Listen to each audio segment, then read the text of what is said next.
உலக நாயகன் கமல்ஹாசன் நடித்த டக் லைஃப் படத்தின் இசை வெளியீட்டு விழா நேற்று நடைபெற்றது. இந்த விழாவில் கலந்து கொள்வதற்காக ஸ்ருதிஹாசன் சென்னை வந்தார். அவர் சென்னை விமான நிலையத்தில் பேட்டியளித்த போது ரஜினியின் கூலி கமல்ஹாசனின் டக் லைஃப் குறித்த முக்கிய தகவல்களை கூறியுள்ளார். மணிரத்னம் இயக்கத்தில் கமல், சிம்பு, த்ரிஷா நடிப்பில் உருவாகியுள்ள டக் லைஃப் படம் ஜூன் 5ஆம் தேதி வெளியாக இருக்கிறது. இந்த படத்தின் பிரமோஷன் பணிகள் கடந்த சில வாரங்களாக நடைபெற்று வருகின்றன.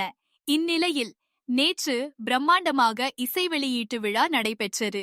இந்த விழாவில் படக்குழுவினர் அனைவரும் கலந்து கொண்டனர். இந்த நிலையில் தக் லைஃப் படத்தில் விண்வெளி நாயகனே என்ற பாடலை ஸ்ருதிஹாசன் பாடியுள்ளார். இந்த பாடலை பாடும் வாய்ப்பை வழங்கிய ஆர் ரஹ்மானுக்கு நன்றி என்றும் விமான நிலையத்தில் பேட்டியளிக்கும் போது அவர் தெரிவித்தார். மேலும் கூலி படத்தில் ரஜினியுடன் நடித்தது ஒரு புதிய அனுபவமாக இருந்தது என்றும் அந்த படம் எனக்கு மிகவும் பிடித்தது என்றும் கூறினார். தற்போது டப்பிங் பணிகள் நடைபெற்று வருவதாகவும் என் கதாபாத்திரத்தை ரசிகர்கள் அனைவரும் ரசிப்பார்கள் என்றும் அவர் தெரிவித்துள்ளார். மேலும் அப்பா படத்தில் பாடியது எனக்கு மிகவும் மகிழ்ச்சியான அனுபவமாக இருந்தது. படம் வெளியானதும் ரசிகர்களுடன் சேர்ந்து நானும் படம் பார்ப்பேன் என்றும் கூறினார்.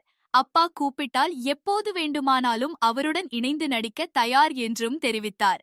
அதோடு விஜயின் அரசியல் வருகைக்கு தனது வாழ்த்துக்களையும் மேலும் அவரை பற்றிய ஒரு கேள்விக்கும் பதிலளித்தார். மேலும் சுவாரஸ்யமான சினிமா தகவல்களை தெரிந்து கொள்ள வீரகேசரி சினிமா சேனலை சப்ஸ்கிரைப் ஷேர் பண்ணுங்க.